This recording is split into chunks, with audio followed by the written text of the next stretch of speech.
எல்லோருக்கும் வணக்கம். ரொம்ப நாட்களாக லாபம் என்பது தள்ளி போய்கிட்டே இருக்குங்க நண்பர்களே. இப்போ வருஷமே முடிய போகுது. இன்னும் 8 நாள் தான் இருக்கு. இந்த 8 நாள்ல பெருசா மேஜிக் நடக்கணும்லாம் இங்க யாரும் ஆசைப்படல. பட் இப்போ இருக்கக்கூடிய வீழ்ச்சி அடுத்த வருஷத்துக்கு ஒரு எழுச்சியா இருக்குமா? இந்த சமயத்தில் தான் ஒரு ஆச்சரியமூட்டும் விஷயம். இந்த பிர்லா சாஃப்ட் ஷேர் செய்த செயல் மிகப்பெரிய ஒரு செயலாக சமீபத்தில் இருக்கு. யாருமே கண்டுக்கல. இது யாரா கும்பா குட்டி அப்படின்ற மாதிரி 2025ல் இந்த பங்கு தொடர்ந்து இறங்கி கொண்டே தான் வந்துட்டு இருந்தது. அதன் பின்பு ஒரு ரவுண்டு கீழிருந்து மேலே போனால் அதுக்கப்புறம் மறுபடியும் அதே லோவில் வந்து விழுந்திருக்கு.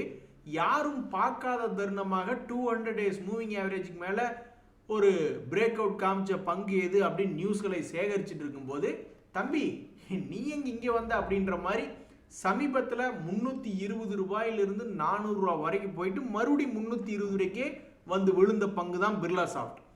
அதுக்கப்புறம் கொஞ்சம் கொஞ்சமாக பிக்கப் ஆகி இன்றைய தேதியில் பார்க்கும் பொழுது 200 டேஸ் மூவிங் ஆவரேஜை தாண்டி ட்ரேட் ஆகக்கூடிய ஒரு பங்காக இந்த பிர்லா சாஃப்ட் இருக்கு. ஸோ இந்த வருஷத்தில் 2025ல் இந்த பிர்லா சாஃப்ட் செய்த மகத்தான 2 சாதனைகள் என்ன அப்படின்னு பார்த்தீங்கன்னா, தன்னுடைய லோ ரேட்லேருந்து ஒரு முறை 30% ஏறிச்சு, மறுபடியும் சரிஞ்ச பின்பு மறுபடியும் அதே ரேஞ்சிலிருந்து ஒரு 30% ஏறி இருக்கு அப்படின்றதா இந்த ஷேர்ல ஒரு செய்தி. இது 200 டேஸ் மூவிங் ஆவரேஜுக்கு மேலே வந்த பிறகு இது என்ன செய்யும் அப்படின்றது சில பேர் நினைக்கலாம். அவன் தான் 2 ரவுண்டு போயிருப்பான்ல, அப்போ 2 ரவுண்டில் 30 யாராவது ஒருத்தர் 60% பிடிச்சிருப்பாங்களோ அப்படின்னா அப்படி கிடையாது. ஸ்மார்ட் மணி கான்செப்டுக்காரங்களே என்ன பார்த்துருப்பாங்க, சரி ஒரு முறை இந்த பங்கு மேலே ஏறி கீழே விழுந்து அதனுடைய லோவை ரெஜிஸ்டர் பண்ணி மறுபடியும் மேல் நோக்கி போயிருக்கு, அப்போ மறுபடியும் மேலேருந்து அதே இடத்துல விழுந்தா பார்த்துக்கலாம் அப்படின்ற மாதிரி தான் அவங்களே நினச்சிட்டு இருந்திருப்பாங்க ஸ்மார்ட் மணி ட்ரேடர்ஸேவும். அப்போ அவங்களுக்கேவும் ஒரு ரவுண்டு தான் கிடைச்சிருக்கும். ஆனால் ஸ்டாக் மார்க்கெட்டில் பார்க்கறதுக்கு இந்த பங்கு 2 ரவுண்டு போயிட்டு வந்த மாதிரி இருக்கும். ஸோ தற்போதைக்கு இந்த பங்குல என்ன ஒரு செய்தி அப்படின்னா, 200 டேஸ் மூவிங் ஆவரேஜுக்கு மேலே இருக்கக்கூடிய பங்குகளில் இந்த பிர்லா சாஃப்ட் அப்படின்ற பங்கும் இன்னைக்கு தேதியை பொறுத்த வரைக்கும் வந்திருக்கு. அதே மாதிரி இந்த பேங்க் ஆஃப் மகாராஷ்டிரா அப்படின்ற பங்கெல்லாம் வந்து பிஎஸ்யூ பேங்க்ல வருது. இதனுடைய முதலீட்டாளர்களில் நம்மளுடைய பிரசிடென்ட் ஆஃப் இந்தியா தான் 73% ஹோல்டு பண்ணாரு. அப்படின்னாலும் இந்த செக்டரில் இவன்லாம் வந்து எஸ்பிஐ பேங்க் ஷேர் ப்ரைஸ் பக்கத்தில் போகவே முடியாது. ஏன்னா எஸ்பிஐனுடைய வருமானம் என்பதெல்லாம் பல்லாயிரம் கோடிகள். இவங்க செய்து கொண்டிருக்கக்கூடிய வருமானம் என்பது 6000 கோடிகளாக தான் இருக்குது பேங்க் ஆஃப் மகாராஷ்டிரா என்பது. ஸோ இது வந்து ஒரு செக்டர் லீடர் அப்படின்ற பங்கு கிடையாது. இப்படி இருக்கக்கூடிய நிலைமையிலையும் அதிகமான வாலட்டிலிட்டி கொண்ட பங்குகள் அப்படின்ற ஒரு செய்தியில் இந்த பேங்க் ஆஃப் மகாராஷ்டிரா என்பது வருது. இந்த 2025ல் இது செய்த வேலை என்ன அப்படின்னு பார்த்தீங்கன்னா, 40 ரூபாயிலிருந்து 60 ரூபாய், ஆல்மோஸ்ட் 50% ஏறிய ஒரு பங்காக இந்த பேங்க் ஆஃப் மகாராஷ்டிரா அப்படின்றது இருக்கு. அதாவது ஒரு மாசத்துக்கு ஒருக்கா ஒரு 5% என்பதை பிடிச்சி, ஒரு 5 மாசத்துக்கு ஒருக்கா 25% என்பது பிடிச்சாலும் அவங்க ஒரு பெரிய ஆள் தான். அல்லது பேசாம பொட்டாட்ட ஒரு நல்ல லோவா ஒரு ஷேரை பிடிச்சோமா, ஒரு 6 மாசம் சும்மா உட்காந்துருந்தோமா, அதுக்கப்புறம் அதில் ஒரு 40-50% பிடிச்சோமா அப்படின்ற மாதிரி ஒரு 5 மாசத்துக்கு ஒருக்கா ஒரு 25% ஒரே என்ட்ரியில் ஒரு முறை உள்ள போய் வெளியே வந்து பிடிச்சாலும் அவங்க வந்து ரொம்ப திறமைசாலிகள். ஆனால் இந்த ரெண்டுமே பண்ணாமல் சின்ன சின்ன மூவ்மெண்ட்லையும் மேலே போய் மாட்டிக்கிட்டு கீழே வித்து விட வேண்டியது, அல்லது பெரிய மூவ்மெண்ட்டுகள்லையும் மேலே உச்சியில் வாங்கி ஒரு 4-5 மாதம் அல்லது ஒரு 2-3 வருஷம் வெயிட் பண்ணி கீழே நஷ்டத்துக்குள்ள வித்துட்டு போகிறதுன்ற டிசைன் வந்து ஜெயிக்கவே ஜெயிக்காத டிசைன். அது ஒரு கும்பா டிசைன்.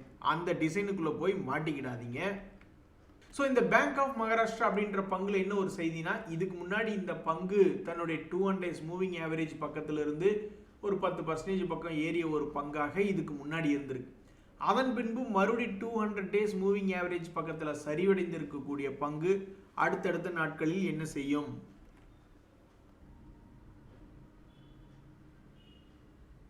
அதே மாதிரி இன்னைக்கு கீழே விழுந்த பங்குகளில் அதிகமாக வால்யூம் டிரான்சாக்ஷன்ஸ் அதிகமாக நடந்த பங்குகள் அப்படின்றதுல இந்த ஜூபிட்டர் வேகன்ஸ் லிமிடெட் அப்படின்ற ஒன்று பங்கு. அது இந்த 2025லேயே தன்னுடைய வாலட்டிலிட்டி, தன்னுடைய கோரமான முகத்தை ஒரு இடம் காமிச்சிருக்கான். அதாவது மிகவும் ஒரு அதிரடியாக 240 ரூபாயிலிருந்து 440 பக்கமெல்லாம் வந்த ஒரு பங்கு தான் இந்த ஜூபிட்டர் வேகன்ஸ் லிமிடெட். ரொம்ப வால்டிலிட்டியான பங்காக இருந்திருக்கு. ஆனால் அதுக்கப்புறம் தொடர்ந்து சரிவு. அந்த ஒரே ஒரு ரவுண்டு தான் எவ்வளவு வால்டிலிட்டியான பங்கு. ஆனால் இந்த வருஷத்தில் ஒரே ஒரு ரவுண்டு போயிட்டு கீழே படுத்து கிடந்தவன் தான். அப்படி இருந்த பங்குல இன்னைக்கு அதிகமான டிரான்சாக்ஷன் வால்யூம் என்பது நடந்திருக்கு. வேறு என்ன செய்தினா, இந்த கேஎன்ஆர் கன்ஸ்ட்ரக்ஷன், இந்த கேஎன்ஆர் கன்ஸ்ட்ரக்ஷன் அப்படின்ற பங்கெல்லாம் வந்து அவங்களுடைய செக்டர்ல ஒரு சின்ன ஆள் தான். கன்ஸ்ட்ரக்ஷன்ல எல்லாம் வந்து பாத்தீங்கன்னா இப்போ எல்என்டி எல்லாம் கன்ஸ்ட்ரக்ஷன்ல தான் இருக்கு, இன்ஃப்ராஸ்ட்ரக்சர் ரிலேட்டடாக தான் இருக்கு. ஸோ டாப் செக்டர் லீடர் அப்படின்ற மாதிரி இந்த பங்கு என்பது இல்லை. ஆனால் இது செஞ்சிருக்கக்கூடிய வேலை என்னன்னா, கடந்த சில வருடங்களாக 2-3 வருஷங்களாகவே தான் செய்து கொண்டிருக்கக்கூடிய அந்த 100 கோடி வருமானம் என்பதை பண்ணிக்கிட்டு இருக்கு. இதுக்கு கீழே போனேன் நாங்கள் முடிஞ்சோம் அப்படின்ற மாதிரி தான் பாவம் அந்த ஷேர் ஹோல்டர்ஸ் எல்லாம் நினச்சிக்கிட்டு இருப்பாங்க. ஸோ ரிசல்ட் சீசன் என்பது ஸ்டார்ட் ஆக போகுது. அந்த ரிசல்ட் சீசனில் இது போன்ற கன்ஸ்ட்ரக்ஷன் கம்பெனிகள்லாம் எப்படி இருக்கும் அப்படின்னு தெரிஞ்சுக்கிறதுல ரொம்ப ஆர்வமாக இருக்கு. 2024 வரைக்கும் இதெல்லாம் மகிழ்ச்சிகரமாக தாங்க இருந்தது. கன்ஸ்ட்ரக்ஷன் என்பது எல்லாம் மகிழ்ச்சிகரமாக தான் இருந்தது. அதுக்கப்புறம் ஒன்றும் மார்க்கெட்டில் சரியில்லை, மார்க்கெட்டே வீக்காக தானே இருந்தது. அந்த சமயத்தில் கீழே விழுந்தவன் மார்க்கெட்டினுடைய வீழ்ச்சியால் மட்டும் கீழே விழுகல, இவனுடைய ஃபைனான்ஷியல் ரிப்போர்ட்ஸ் அப்படின்றது கொடுக்கறது எல்லாமே கும்பா ரிப்போர்ட்ஸாக கொடுத்தா. இங்கே பாருங்க, இல்லை சமீபத்தில் லேட்டஸ்ட் ரிப்போர்ட்டில் ஒரு இடம் 2025 வெறும் 8 கோடி லாபம்னு கொடுத்து, அப்புறம் 123 105 கோடின்னு கொடுத்து, அப்புறம் எப்படி மார்க்கெட் இதை நல்லா வச்சு பார்த்துக்கிட்டு இருக்கோம். நம்ம குடும்பத்திலேயே நம்ம மாடாக உழைச்சி வேலை செஞ்சு நம்ம போய் குழந்தை குட்டிகள் நல்ல பெரிய பள்ளிக்கூடத்தில் படிக்க வச்சாதான் அவங்களுக்கு ஒரு மரியாதை, நம்மளுக்கு ஒரு மரியாதை அப்படின்ற மாதிரி இந்த சொசைட்டியில் இருக்கு. அது மாதிரி இல்லாமல் சமீபத்தில் ரொம்ப சுமாரான ரிசல்ட்டுகளை கொடுத்துக்கிட்டு இருந்தால் அப்புறம் ஷேர் மார்க்கெட் எப்படி மதிக்கும் அப்படின்ற மாதிரி இந்த கேஎன்ஆர் கன்ஸ்ட்ரக்ஷன்லாம் சமீபத்தில் இறக்கி விட்டுட்டாங்க. ஸோ இனி இவங்க கொடுக்கக்கூடிய ரிசல்ட் என்பது இன்னும் ரொம்ப தூரத்தில் இல்லை, சில மாதங்கள்லேயே வர்ற மாதிரி இருக்கு. அப்போ இவங்க கொடுக்கக்கூடிய Q3 ரிசல்ட்டை நல்லபடியாக கொடுக்கணும் ஆண்டவா. நண்பர்களே, இப்போ ஒரு நண்பர் போட்டிருக்கக்கூடிய கமெண்ட் பாருங்க, ரொம்ப ஷாக்கிங்காக இருக்கு. கொச்சின் ஷிப்யார்ட் அப்படின்ற பங்குல 2024 ஜூன் மாதம் ஆல்மோஸ்ட் 1.5 வருஷம் அந்த கொச்சின் ஷிப்யார்டு வந்து கொஞ்சம் கொஞ்சமாக வாங்க ஆரம்பிச்சிருக்காரு. அது வந்து 37 முறை ஏவரேஜ் பண்ணியிருக்காரு. கஜினி முகமதியே ஒரு மிஞ்சிட்டார். 37 முறை தொடர்ந்து ஏவரேஜ் பண்ணி பண்ணி பண்ணி முதல்ல அவர் 24,000 ரூபாய்க்கு வாங்க ஆரம்பிச்சது. கிட்டத்தட்ட 1,30,000 அப்படின்ற அளவுக்கு அக்குமுலேஷன் நடந்திருக்கு. அதுக்கப்புறம் திடீர்னு எப்போ ஒரு முறை 15% லாபம் என்பது போயிருக்கு. ஒரு 15,000 ரூபா அப்படின்னு கணக்குக்கு வச்சிங்களேன். திடீர்னு அவர் அக்குமுலேஷன் பண்ணதுக்கப்புறம் கடந்த 1.5 வருஷத்துக்குள்ள ஏதோ ஒரு பீரியட்ல எப்போ போச்சுன்னு தெரியல, இந்த 1.5 வருஷத்துக்குள்ள அவருக்கு வந்து 15% என்பது ஒரு மாதிரி லாபத்தை எட்டி பிடிச்சிட்டார். அந்த லாபத்தை 2 நாள் பாருங்க, 1.5 வருஷமா அக்குமுலேஷன் அந்த பொசிஷனை கையிலே வச்சுக்கிட்டு இருக்காரு.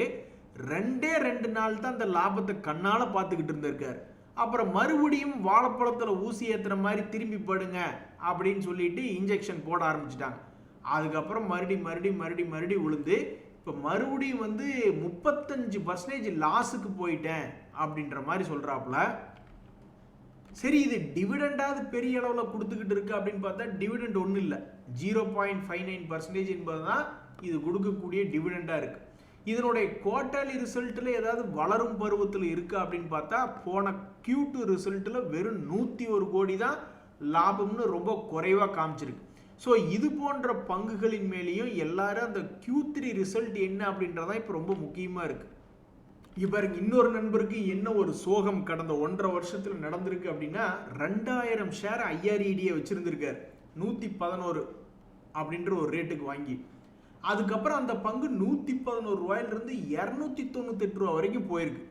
போயிட்டு இப்போ மறுபடியும் 132 ரூபா அப்படின்ற மாதிரி கீழே விழுந்திருக்கு.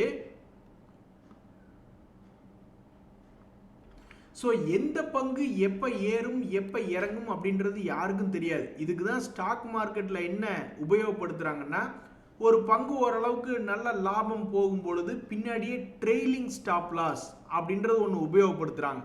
அல்லது பார்ஷியல் ப்ராஃபிட் புக்கிங், 2000 குவான்டிட்டி இருக்கா, அப்போ அது என்ன பண்ணலாம், ஒரு பங்கினுடைய விலை ஒரு இடத்துல இருந்து இன்னொரு இடத்துக்கு முக்கியமாக ஒரு 20-40% ஏறியோ அல்லது இறங்கியோ பிறகு அதை நாம் எப்படி உபயோகப்படுத்தி கொள்ளலாம், ஏறிய பங்கின் விலையை எப்படி உபயோகப்படுத்திக்கலாம், அல்லது இறங்கிய பங்கினுடைய விலையை எப்படி உபயோகப்படுத்திக்கலாம், ஏவரேஜுக்கு இது பண்ணுறோமா அல்லது பார்ஷியல் ப்ராஃபிட் புக்கிங் இது பண்ணுறோமா அல்லது ப்ராஃபிட் புக்கிங் பண்ணுறோமா அல்லது ட்ரெயிலிங் ஸ்டாப் லாஸ் போடுறோமா அல்லது ஸ்டாப் லாஸ் போடுறோமா, என்ன செய்கிறோம் அப்படின்றத ரொம்ப முக்கியம். இன்னொரு நண்பருக்கு ஒரு மகிழ்ச்சியான அனுபவம். 6 மாதத்துக்கு முன்னாடி தான் நான் என்னுடைய போர்ட்ஃபோலியோவில் 50% வந்து கோல்டு அல்லது சில்வராக நான் மாற்றி வச்சுட்டு ஈக்குவிட்டிலையும் மியூச்சுவல் ஃபண்ட்லையும் மீதி 50% இருக்கிற மாதிரி மாற்றி வச்சேன். அதுக்கு எனக்கு கை மேலே பலன் அப்படின்ற மாதிரி சொல்கிறாங்க. இப்போதைக்கு எல்லாரும் கண்ணை மூடுங்க, மார்க்கெட்டில் என்னங்க ஏறிட்டு இருக்கு, எந்த அசட் கிளாஸ் ஏறிக்கிட்டு இருக்குன்னா எல்லாரும் சொல்கிறது இந்த கோல்டையும் சில்வரையும் தான் சொல்கிறாங்க. இதுதாங்க ஏறிக்கிட்டு இருக்கு அப்படின்ற மாதிரி சொல்கிறாங்க. அப்போ இந்த ஒரு வருஷத்தில் இதுக்கு முன்னாடி இந்த மாதிரி நடந்ததே இல்லை. இதெல்லாம் ட்ரம்ப்புக்கு வந்து டெய்லி அவர் ஃபோட்டோ வச்சு பூக்களை தூவி அர்ச்சனை பண்ணணும். இதுக்கு முன்னாடி எப்போ கோல்டு இப்படி ஒரே வருஷத்தில் 40% 50% ஏறிச்சு, வேல்யூ எப்படி இன்க்ரீஸ் ஆச்சு, எந்த வருஷத்தில் அப்படின்னு கேட்டால் நிறைய பேர்த்துக்கு ஞாபகமே இருக்காது. எந்த காலத்தில் இப்படி ஏறிச்சுன்னா யாருக்குமே தெரியாத மாதிரி இருக்கு. ஸோ இப்படி இருக்கக்கூடிய சூழ்நிலையில் ஏறிக்கொண்டு இருக்கக்கூடிய ஒரு அசட் கிளாஸாக கோல்டு அண்ட் சில்வர் இருக்கும் பொழுது இன்னும் ஒரே ஒரு முறை திருப்பி பண்ணிட்டான்னு வச்சிங்களேன், இந்த வருஷம் ஏறின மாதிரி இன்னும் ஒரே ஒரு முறை பண்ணிட்டான்னா எத்தனையோ பேர்த்தினுடைய கடன் என்பது தீர்ந்து போயிடும். ஏதாவது ஒரு 40-50 பவுன் அப்படின்றத வச்சுருக்காங்கன்னு வச்சுங்க. ஆனால் அவங்களுக்கு வந்து ஹோம் லோனு அந்த லோன் இந்த லோன் ஒரு 20-30 லட்ச ரூபா இருக்குன்னு வச்சுங்க. இன்னும் ஒரே ஒரு முறை இப்போ இருக்கக்கூடிய தங்கத்தினுடைய விலை டபுள் ஆகுது அல்லது 50% மேலே அடுத்த வருஷம் கடைசியில் வந்துருச்சுன்னு வச்சுக்கோங்களேன். கும்பிடு போட்டு நிறைய பேர் வந்து யாரோ என்னமோ சொல்லிட்டு போகிறாங்க, மனுஷனுக்கு நிம்மதி தான் முக்கியம்னு அவங்களுடைய கடன்களை கொஞ்சம் குறைச்சிருவாங்க.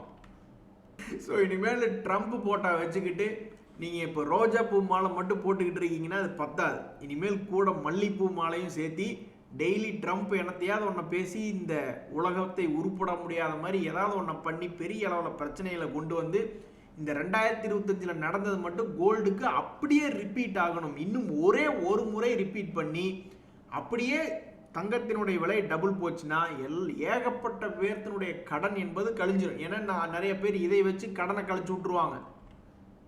இன்னொரு நண்பர் என்ன யோசிக்கிறாருன்னா, தியாகிட்ட 3 கோடி இருந்தால் அவர் என்ன பண்ணுவார் அப்படின்ற மாதிரி யோசிக்கிறாப்புல. 3 கோடி இருந்துன்னு வச்சுக்கோங்களேன். இப்போ ஒரு உதாரணத்துக்கு நான் எங்கேயாவது ஒரு இடத்துல வேலை பார்க்குறேன்னே வச்சுங்க, ஒரு மாதம் 50,000மோ 1 லட்சமோ கொடுக்குறாங்கன்னு வச்சுக்கோங்க, 1 லட்ச ரூபா கொடுக்குறாங்கன்னு வச்சுக்குவோம். ஸோ அப்போ அந்த 3 கோடியை பேங்க்கில் வச்சுக்கிட்டு ஒவ்வொரு லட்சமாக நான் எடுத்தேன்னா கூட ஒரு வருஷத்துக்கு 12 லட்சம் தான் வெளியே எடுப்பேன். அதுக்கு மேலே எனக்கு 10 பைசா கூட வேண்டாம். ஏன்னா டேக்ஸ் வந்துடுச்சுன்னா உங்களுடைய வருமானம் 12 லட்சத்தை தாண்டிக்கிறது அப்படின்னு.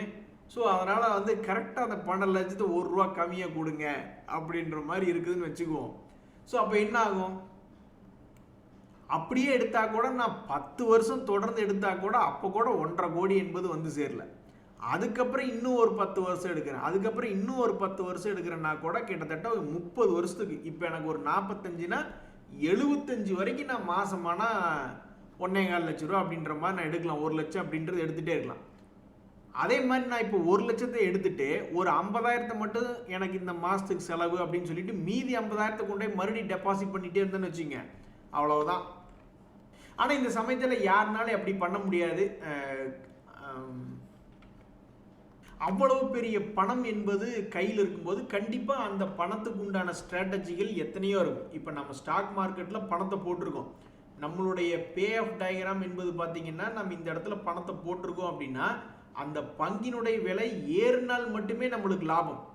ஒருவேளை பங்கினுடைய விலை ஏறல இறங்கி போகுது அப்படின்னா கண்டிப்பாக நம்மளுக்கு நஷ்டம் தான். ஒரே பே ஆஃப் டயக்ராம் தான். ஆனால் 3 கோடி இருக்கும்பொழுது நம்ம வித்தியாசமான பல்வேறு ஸ்ட்ராட்டஜிகளை விஷயம் தெரிஞ்சவங்களுக்கு 3 கோடி என்பது ஒரு அருமையான வாய்ப்பு. ஆனால் ஒவ்வொருத்தருக்கும் பிரச்சனை எப்படி ஒரு ரூபத்தில் வருது பாருங்க. ஏப்ரல் 1ஆம் தேதியிலிருந்து இன்று வரை மொத்தம் 1.25 லட்ச ரூபா லாபத்தில் இருந்திருக்காப்ல. அதுக்கப்புறம் இந்த முதல்ல எஸ்எம்இ ஐபிஓவே நிறைய பேர் போக மாட்டாங்க. ஏன்னா அதில் ரிஸ்க் என்பது அதிகம். அது லாட் சைஸில் தான் அதை எடுக்க முடியும். அதே மாதிரி அந்த பங்கு கீழே இறங்கிடுச்சுன்னா நிறைய பேர்னால எக்ஸிட் ஆகிறக்கும் அதில் லிக்விடிட்டி என்பது இருக்காது. இவர் என்ன பண்ணியிருக்காரு, எஸ்எம்இ ஐபிஓவில் போயிட்டு அப்ளை பண்ணியிருக்காரு. லிஸ்டிங் அன்னைக்கு பார்த்தா ஓப்பனிங் அன்னைக்கே வந்து 20% அவருக்கு மைனஸ் ஆயிருக்கு. அதுக்கப்புறம் அது லோயர் ஃப்ரீஸ் பண்ணிட்டாங்க. ஆனாலும் டெய்லி 5% குறைஞ்சி 51% அது குறைஞ்சு போச்சு. ஸோ மொத்தமாக இவருடைய போர்ட்ஃபோலியோ 1.25 லட்சம் ரூபா லாபத்தில் இருந்தது. இப்போ எடுத்து பார்த்தா 6500 ரூபா நஷ்டத்தில் போய்கிட்டு இருக்கு. ஸோ கிரே மார்க்கெட் ப்ரீமியமில் பார்க்கறது நடக்கணும்னு அவசியம் இல்லை. அந்த கிரே மார்க்கெட் ப்ரீமியத்தை பார்த்து நான் ஏமாந்து போயிட்டேன், மற்றவங்களாவது ஏமாறாமல் இருங்க அப்படின்ற மாதிரி சொல்கிறாப்புல. ஃபர்ஸ்ட் ஆஃப் ஆல் இந்த எஸ்எம்இ ஐபிஎல்ல போகிறது ரிஸ்க் என்பதை ஒவ்வொருத்தரும் புரிஞ்சுக்கணும். மெயின் போர்டு ஐபிஓன்னு ஒன்று இருக்குது, எஸ்எம்இ ஐபிஓன்னு ஒன்று இருக்குது.